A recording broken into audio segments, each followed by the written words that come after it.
This is the recap for Session 8 for the Fractured Heart of Stathmore. I know it's been a little bit, been a while since I did a video. Mainly we just were having trouble with some scheduling, and the 2 weeks passed, and we just couldn't get a session in. But eventually, we did. And it might be every other week that we actually do the play schedule. And I'll relay, a little bit more about that when I know more. But yeah, let's just get on with this session. Today we're missing one of our players. He plays Wendell, the halfling rogue. Excuse me, halfling ranger. Sorry. So the morning starts up with Griffin, the android, waking everyone up with their performance, and Linton, who's not very much a morning person, just kind of eyes them as he gets ready and just walks out the door.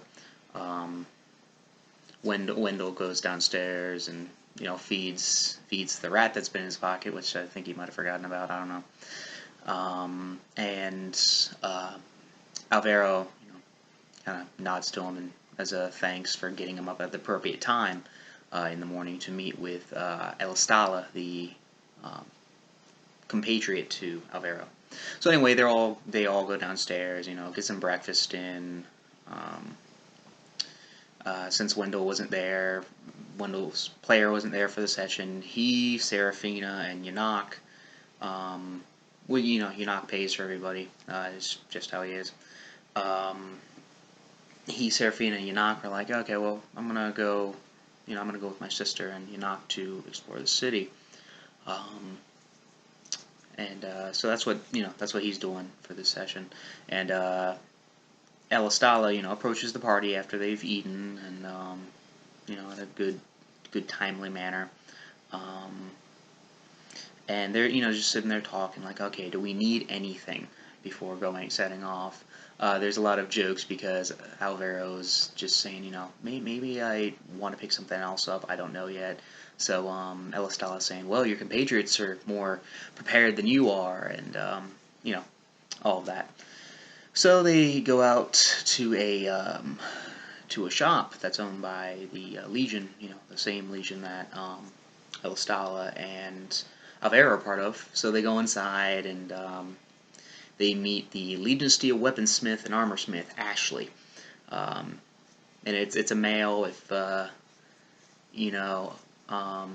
Ash Williams, the one of Bruce Campbell's most I guess you could say important roles, it's his likeness, and even missing a right hand. So there was a lot of there were a lot of references and jokes, and it was just very very fun, since it's it's also a really small shop. So they ordered some, the bard, Griffin, ordered some grenades because, well, flash and flare, but they're mostly smoke and flash grenades, since, that's a creation of Ashley. And well, they're going out to go, and they hear someone underneath the counter, and of course there's lo and behold, a female orc, half-orc. She'll look a little bit more half-orc, in my opinion. Potential prostitute underneath the counter, who he kind of shoves back down, and they all notice, and he kind of awkwardly waves them off. Anyway, so they go to Storm Pike, which is a trading post, to take care of this issue that a lot of the local shopkeepers have been having. There've been thefts of only rations. Not anything really big. Rations are like what, 5 or 10 for a gold piece. So people have been saying it's perpetrated by a goblin or a child. No one's really sure. No one's got a good look at this person. So they, that's all they really have to go on. So they go to the most recent heist, and that was at the Stormpike Trading Post. And they go in to investigate. The Dragonborn that runs it, his name is Dulog, is kind of rude, but they get their way in, either through intimidation or persuasion. I don't remember, but they end up checking out the cellar. It's pretty typical cellar. Nice granite floors though, since the guilds take care of all that, and just boxes more or less around. And they see the box. They look at, there were two boxes, 2x2, I'd say, and it looked like something blunt was just kind of bashing in. So they're like, okay, small and blunt, that makes sense. This thing, doesn't seem to have been using a weapon to get this open. It's not very clean. It's just barbaric. So they notice specks of dirt on the floor. So Alvaro searches for nearby boxes near the where the dirt kind of trails to, and well, there's a hole in the wall that looks like it's been caved in. So they found an entrance and exit point. So they're sitting there thinking like, okay, well, this thing is using tunnels and also the streets. So what's one way we can lure this individual out? And Griffin, of course, says the Bard's College. The Bard's College can put on a performance for the guard. And, it's a good idea. The guard probably has some of the larger food storages, and the Bard's College would also be vulnerable. So that's two major portions of the city that are vulnerable at this point. So they're talking about that, and they also come to the conclusion that,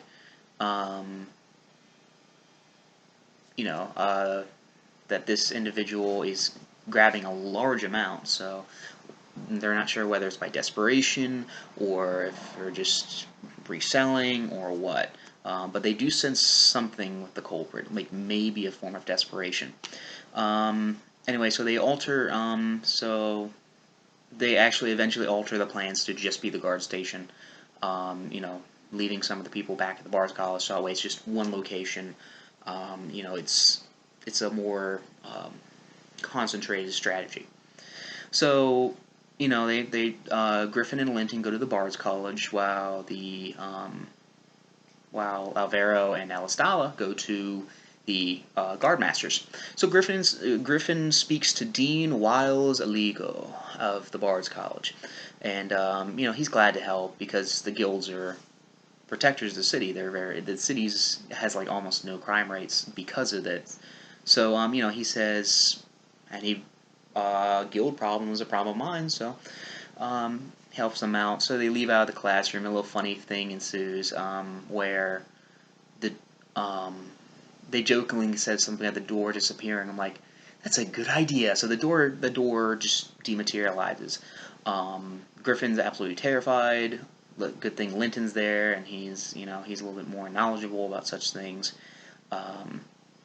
And the dean of the Bard's College, kind of more or less decloaks, and he's an elf, but he doesn't feel like his true skin, his drow skin, is something that should be witnessed to witness, because he just feels it's ugly. Other people know about the fact that he's a drow, but he just doesn't like the stigma of the drow coming up from the Underdark to attack people.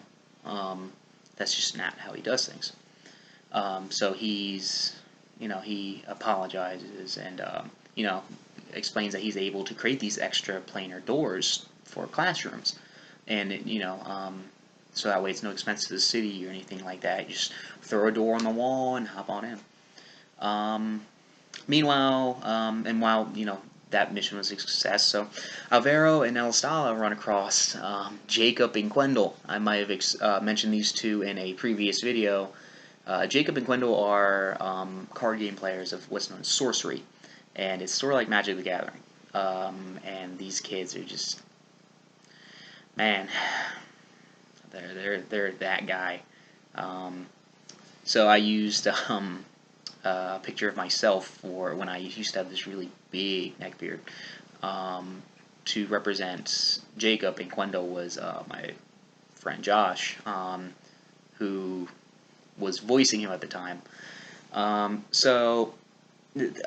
Anyway, they talk about, like, trading cards, and Jacob has what's known as I couldn't resist, a rare Pepe to trade for a Barrington, a card in the deck that Alvaro had, but Alvaro let Griffin borrow his deck, so he didn't have it on him. And anyway, it was a fun run-in. So they go to the guard station. At the front desk is the guard that stomped off at the when they were just entering Rotherhithe. It's the guard that just stormed off because he was like, why are we condoning murder? And he apologized, and he cooled down, takes him to the captain, and they speak with the captain about permission for the event, and the captain's like, well, yeah, that's fine, and more or less they agree for it to be the next day. So next week we're gonna, this week actually, we're gonna be having the players probably planning out that event, then executing it, hopefully catching this culprit, or maybe not. We'll see. That's it for now. Thanks.